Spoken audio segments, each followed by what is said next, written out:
അന്നൊരു നല്ല മഴയുള്ള പ്രഭാതമായിരുന്നു. അവൾ നേരത്തെ എഴുന്നേറ്റ് ചായയുമായി ഉമ്മറത്തിരുന്നു.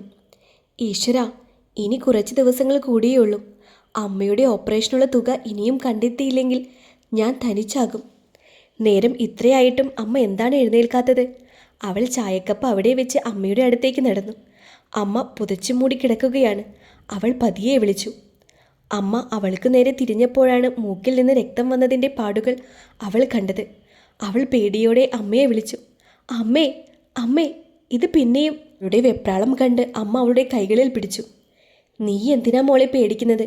ദൈവമിട്ട ആയുസ്, അതുവരെ അമ്മ ജീവിക്കും കുഞ്ഞേ. അമ്മേ, അമ്മ എഴുന്നേൽക്ക്, ഡോക്ടറെ കാണാം. അവൾ പതിയെ അമ്മയെ താങ്ങി എഴുന്നേൽപ്പിച്ചു. അമ്മയുടെ ശരീരത്തിൽ കഠിനമായ ചൂട് അവൾക്ക് അനുഭവപ്പെട്ടു. അമ്മേ, എഴുന്നേൽക്ക്, നല്ല പനിയുണ്ട്, ഡോക്ടറെ കാണാം. നന്ദിനി പതിയെ എഴുന്നേറ്റ് ബാത്റൂമിലേക്ക് നടന്നു. ഗൗരി പേഴ്സ് തുറന്നു നോക്കി. ഈശ്വരാ, എണ്ണിപ്പെറുക്കിയാൽ 500 രൂപയെ കാണൂ. അവൾ കാതിലെ ചെറിയ മുട്ടുകമ്മൽ ഊരിയെടുത്തു. അല്പനേരത്തിനുള്ളിൽ ഓട്ടോ വന്നു. അവൾ അമ്മയെ വണ്ടിയിലിരുത്തി അടുത്തുള്ള സ്വർണ്ണക്കടയിൽ പോയി തൻ്റെ കമ്മൽ വിറ്റു. ഇനി അതുമാത്രമേ അവളുടെ പക്കലുണ്ടായിരുന്നുള്ളൂ. ഓട്ടോയിൽ കയറുമ്പോൾ അവൾ വിഷമത്തോടെ പറഞ്ഞു. അമ്മയ്ക്ക് ഒന്നും പറയാൻ പറ്റാത്ത അവസ്ഥയിലായിരുന്നു. ആശുപത്രിയിൽ ഡോക്ടർ അമ്മയെ പരിശോധിച്ച് കഴിഞ്ഞ ശേഷം അവളുടെ അടുത്തേക്ക് വന്നു. ഗൗരി, അമ്മയുടെ നില വളരെ ഗുരുതരമായിക്കൊണ്ടിരിക്കുകയാണ്.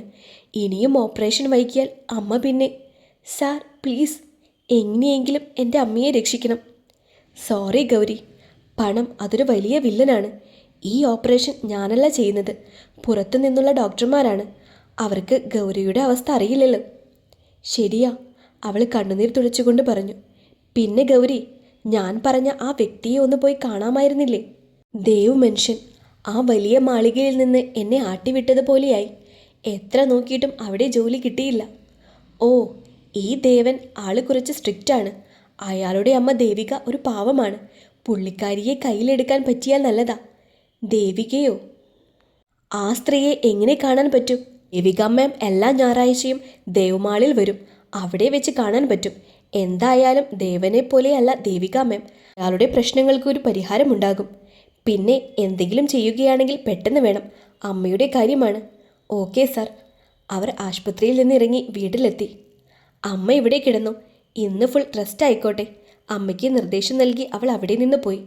പിറ്റേന്ന് രാവിലെ വെഡ്ഡിംഗ് ഫംഗ്ഷൻ പോകാൻ സമയമായപ്പോൾ അവൾ അമ്മയെ വിളിച്ചു. അമ്മ വരില്ലെന്ന് പറഞ്ഞതുകൊണ്ടാണ് അവൾ തനിച്ചു പോയത്. വലിയ കല്യാണ പരിപാടിയായതുകൊണ്ട് ഒരുപാട് ആളുകളുണ്ടായിരുന്നു. അവളായിരുന്നു കൂട്ടത്തിൽ ഏറ്റവും പാവം പിടിച്ചവൾ. ഒറ്റയ്ക്കിരുന്ന അവളുടെ ചിന്തകൾ പല വഴിക്കായി. ദേവിക മാമിനെ എങ്ങനെയെങ്കിലും കയ്യിലെടുക്കണമെന്ന ചിന്തയായിരുന്നു ഉള്ളിൽ. അവൾ അങ്ങനെ പുറത്തേക്ക് നോക്കിയിരിക്കുമ്പോഴാണ് എല്ലാവരും കൂടി ഒരു കാറിന് ചുറ്റും വട്ടമിട്ട് നിൽക്കുന്നത് കണ്ടത്. ഏതോ VIP ആണെന്ന് തോന്നുന്നു. അവളും കാണാൻ വേണ്ടി എഴുന്നേറ്റ് നിന്നു. ആ കൂട്ടത്തിൽ നിന്ന് അവൾക്ക് ആ വ്യക്തിയെ കാണാൻ കഴിഞ്ഞില്ല. അപ്പോഴാണ് അവളുടെ അടുത്തേക്ക് കല്യാണപ്പെണ്ണ് റീന വന്നത്. എടി, എന്താ ഇവിടെ തന്നെ നിൽക്കുന്നത്? വാ, ഫോട്ടോ എടുക്കാം. ഇല്ലടി. വാ ഗൗരി. റീനയുടെ നിർബന്ധത്തിന് വഴങ്ങി ഗൗരി ഫോട്ടോ എടുത്തു. അപ്പോഴാണ് അവൾ ആ VIP വ്യക്തിയെ കണ്ടത്. റീന, അതാരാ? ആ, അയാളെ അറിയില്ലേ? ജോലി നോക്കി പോയില്ലേ ദേവൻ സാറ്? അദ്ദേഹത്തിൻ്റെ അമ്മയാണ് ദേവിക മാഡം. ആണോ? അവൾ സന്തോഷത്തോടെ നോക്കി ചോദിച്ചു. ആ, അതെ. എടി, എനിക്കൊന്ന് പരിചയപ്പെടുത്തി തരുമോ? അതിനെന്താടി, നീ വാ. റീന അവളുടെ കയ്യും പിടിച്ച് അങ്ങോട്ടേക്ക് ചെന്നു. ദേവിക ആൻറ്റി. ആ, റീന മോളോ? ആൻറ്റി, ഇതെൻ്റെ ഫ്രണ്ട് ഗൗരി. അത് പറഞ്ഞപ്പോഴേക്കും ഗൗരിയുടെ കണ്ണുകൾ നിറയാൻ തുടങ്ങി. എന്താ മോളെ, എന്തു പറ്റി? ഗൗരിയുടെ മുഖത്തേക്ക് നോക്കി ദേവിക തിരക്കി. ആൻറ്റി, ഇവൾ വലിയ ബുദ്ധിമുട്ടിലാണ്. നല്ല പഠിപ്പുണ്ട്. 2 തവണ നമ്മുടെ കമ്പനിയിൽ ജോലി നോക്കി. പക്ഷേ ദേവൻ സാർ ഇവളെ കാണുമ്പോൾ ഓടിച്ചു വിടുകയാണ്. ആൻറ്റി ഒന്ന് ശ്രമിച്ചാൽ. ദേവിക ഗൗരിയെ നോക്കി ചിരിച്ചു. മോളെ, ഞാനിപ്പോൾ എന്ത് പറയാനാണ്? നാളെ മോള് ദേവ്മാളിലേക്ക് വരുമോ? അല്പനേരം നമുക്ക് സംസാരിക്കാം. മോൾക്ക് പറ്റിയ ജോലി എന്തായാലും കിട്ടാതിരിക്കില്ല. ദേവികയുടെ വാക്കുകൾ ഗൗരിക്ക് ആശ്വാസം നൽകി. അവൾ ദേവികയുടെ കാൽക്കൽ വീണു. ദേവിക അവളെ എഴുന്നേൽപ്പിച്ചു. വിഷമിക്കേണ്ട, എല്ലാം ശരിയാവും. അല്പനേരം കഴിഞ്ഞപ്പോഴേക്കും ദേവിക അവിടെ നിന്നിറങ്ങി. അവളുടെ ഉള്ളിൽ എവിടെയോ അസ്തമിച്ചു പോയ പ്രതീക്ഷകൾ ഉയർന്നു വന്നു. എൻ്റെ ഗണേശ, നീ എൻ്റെ പ്രാർത്ഥന കേട്ടു. നാളെ എൻ്റെ പ്രശ്നങ്ങൾക്ക് ഒരു വഴി തെളിഞ്ഞാൽ മതിയായിരുന്നു. അന്ന് വീട്ടിലേക്ക് ചെന്ന ഗൗരി വലിയ സന്തോഷത്തിലായിരുന്നു. എന്താ മോളെ ഇത്ര സന്തോഷം? അമ്മ തിരക്കി. അവൾ അമ്മയെ കെട്ടിപ്പിടിച്ചുകൊണ്ട് പറഞ്ഞു. ഏയ് നന്ദിനി, നമ്മുടെ പ്രശ്നങ്ങളെല്ലാം അവസാനിക്കാൻ ദൈവം ഒരാളെ അയച്ചിട്ടുണ്ട്. നാളെ അയാളെ കാണാൻ പോവുകയാണ്. ഈ കൊച്ചിന് വട്ടായോ? നന്ദിനി ചിരിച്ചുകൊണ്ട് ചോദിച്ചു. വട്ടല്ലമ്മേ, സത്യം. ഞാൻ ഇത്രയും കാലം ജോലി നോക്കിയിരുന്ന ദേവൻ കമ്പനിയില്ലേ, അവിടുത്തെ ദേവൻ സാറിൻ്റെ അമ്മയെ ഇന്ന് കണ്ടു. നമ്മുടെ കാര്യങ്ങൾ പറയാനും എനിക്ക് പറ്റിയ ജോലി തരാനും നാളെ എന്നെ മാളിലേക്ക് വിളിച്ചിരിക്കുകയാണ്. അവളുടെ മുഖത്തെ സന്തോഷം നന്ദിനിയുടെ കണ്ണുകൾ നിറപ്പിച്ചു. പാവം എൻ്റെ കുട്ടി, ഈ അമ്മയ്ക്ക് വേണ്ടി ഒരുപാട് കഷ്ടപ്പെടുന്നുണ്ട്. എൻ്റെ ഈശ്വര, എൻ്റെ കുഞ്ഞിന് നല്ലത് മാത്രം വരുത്തണേ. പതിയെ നന്ദിനി അവിടെ തലയിൽ തലോടി. അമ്മേ, ഞാൻ ചെന്ന് നാളെ ഇടാനുള്ള ഡ്രസ്സ് എടുത്ത് വെക്കട്ടെ. ഒരു VIP കാണാൻ പോകുന്നതല്ലേ. അവളുടെ സ്വപ്നങ്ങൾക്ക് ചിറക് മുളച്ചതുപോലെ നന്ദിനി അവളെ നോക്കി. പിറ്റേന്ന് വീട്ടിലെ പണികളെല്ലാം തീർത്ത് അമ്മയോട് യാത്ര പറഞ്ഞ് അവൾ നേരെ അമ്പലത്തിലേക്ക് നടന്നു. ഞാൻ എന്നും ഇവിടെ വരുന്നത് സങ്കടങ്ങൾ പറയാനാണ്. ദേ, എന്നൊരു സന്തോഷം പറയാൻ വന്നതാ. ദേവിക മേഡം വിളിച്ചിട്ടുണ്ട്. ഞാൻ പോവുകയാണ്, അനുഗ്രഹിക്കണം. അവൾ ഗണപതിക്ക് ഒരു തേങ്ങ ഉടച്ചുകൊണ്ട് അവിടെ നിന്നിറങ്ങി. സന്തോഷം കൊണ്ട് അവൾക്ക് എന്ത് ചെയ്യണമെന്നറിയില്ലായിരുന്നു. അല്ല ഗൗരി, നീ ഇങ്ങനെ സന്തോഷിക്കല്ലേ? അവളുടെ മനസ്സ് അവളോട് മന്ത്രിച്ചു. എന്തേ എന്തേ ഞാൻ സന്തോഷിച്ചാൽ? നിന്നോടൊന്ന് ചെല്ലാനല്ലേ പറഞ്ഞുള്ളൂ. ജോലി കിട്ടിയില്ലെങ്കിലോ? മനസ്സിൽ ചെറിയ നിരാശ കടന്നുകൂടി. പതിയെ അവൾ ദേവമാളിൻ്റെ മുന്നിലെത്തി. പുറത്തുനിന്ന് തന്നെ അവൾ മുകളിലേക്ക് നോക്കി. ഓ, എന്തൊരു വലുപ്പം! ആദ്യമായിട്ടാണ് കയറാൻ പോകുന്നത്. അവൾ പതിയെ അകത്തേക്ക് കയറി. എൻ്റെ ഗണേശ, എന്തൊരു തണുപ്പ്! ഫുൾ AC ആണെന്ന് തോന്നുന്നു. അവൾ ചുറ്റിലും നോക്കി. അവളുടെ ചുറ്റൽ നിന്നത് ദേവന്റെ ദേഹത്ത് ചെന്ന് ഇടിച്ചാണ്. എന്താണോ, തൻ്റെ മുഖത്ത് കണ്ണില്ലേ?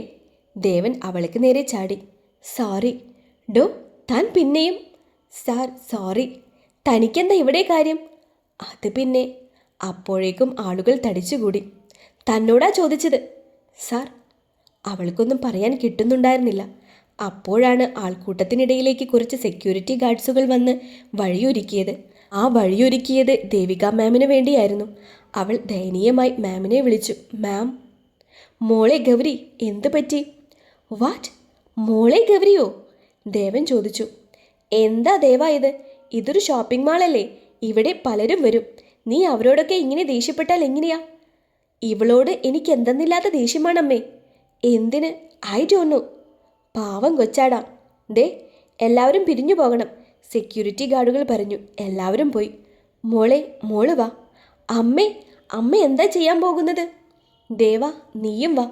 ദേവിക മാമിൻ്റെ ക്യാബിനിലേക്ക് ഗൗരിയെയും കൂട്ടി മാം നടന്നു. അല്പം കഴിഞ്ഞ് ദേവനും എത്തി. ദേവികയും ദേവനും അവിടെ ഇരുന്നു. മോളെ ഗൗരി, പറയ്, നിന്റെ പ്രശ്നം എന്താണ്? മാം, ഞാൻ ഗൗരി നകുലൻ. അല്ല, ഗൗരി. എൻ്റെ അച്ഛൻ എന്നെയും അമ്മയെയും ഉപേക്ഷിച്ചു. അന്നു മുതൽ ഞാനും അമ്മയും ഒറ്റക്കാണ്. എന്നെ വളർത്തി വലുതാക്കാനും പഠിപ്പിക്കാനും അമ്മ ഒരുപാട് കഷ്ടപ്പെട്ടിട്ടുണ്ട്. ഇപ്പോൾ അമ്മയ്ക്ക് സുഖമില്ല, ക്യാൻസറാണ്. ലാസ്റ്റ് സ്റ്റേജാണ് ഇപ്പോൾ. 2 മാസത്തിനുള്ളിൽ നല്ലൊരു തുക ഓപ്പറേഷൻ ചെയ്യാൻ വേണം. അപ്പോൾ ഡോക്ടറാണ് പറഞ്ഞത് ദേവൻ സാറിനെ വന്ന് കാണാൻ. അങ്ങനെ ഇരിക്കുമ്പോഴാണ് അവിടെ കമ്പനിയിലൊരു വർക്ക് വേക്കൻസി കണ്ടത്. അന്ന് രാവിലെ ഞാൻ അങ്ങോട്ടിറക്കുമ്പോൾ സാർ എൻ്റെ ദേഹത്ത് കാറോടിച്ച് വെള്ളം തെറിപ്പിച്ചു. എനിക്കറിയില്ലായിരുന്നു ഇദ്ദേഹമാണ് ദേവൻ സാർ എന്ന്. അമ്മയുടെ കാര്യങ്ങൾ ആലോചിച്ചുള്ള ജീവിതമായതുകൊണ്ട് തന്നെ എനിക്കപ്പോൾ ദേഷ്യം വന്നു. എനിക്ക് ആ ജോലി അത്യാവശ്യമായിരുന്നു. അന്നു മുതൽ സാറിനെ ഒരു ശത്രുവിനെ പോലെയാണ് കാണുന്നത്. എന്താ ദേവാ ഇത്? ദേവിക വിഷമത്തോടെ തിരക്കി. അമ്മ ഇത് കേട്ട് എന്തിനാ മൂഡ് ഓഫ് ആകുന്നത്? ഇതൊക്കെ ഇവളുടെ അഭിനയമാകും. ഒരു ക്യാൻസർ പിടിച്ച അമ്മയും ഒഴിവാക്കിയ അച്ഛനും പണിയൊന്നുമില്ലാത്ത മകളും. എനിക്കിതൊന്നും വിശ്വസിക്കാൻ പറ്റില്ല. ഞാൻ പോവാണ്. രാവിലെ തന്നെ മനുഷ്യൻ്റെ സമയം മെനക്കെടുത്താൻ ഓരോന്നിറങ്ങിക്കോളും. ദേവന്റെ സംസാരം കേട്ട് ഗൗരിയുടെ കണ്ണുകൾ നിറഞ്ഞു. സാരമില്ല മോളെ, അവൻ അങ്ങനെയാണ്. പക്ഷേ അവനൊരു പാവമാണ്. ഈ കാണുന്ന വലിയ അസുരനൊന്നുമല്ല. മാം, എന്നെ സഹായിക്കൂ. അവൾ ബാഗിൽ നിന്ന് അമ്മയുടെ കുറച്ച് അഡ്മിറ്റ് ഫോട്ടോസും ഡോക്ടറുടെ കാർഡും കാണിച്ചു. ദേവിക അത് മുഴുവൻ പരിശോധിച്ചു. മോളെ, എനിക്കൊന്ന് അമ്മയെ നേരിൽ കാണണമെന്നുണ്ട്. മോളെ വിശ്വാസമില്ലാഞ്ഞിട്ടല്ല, ദേവൻ അങ്ങനെ പറയാറുണ്ട്.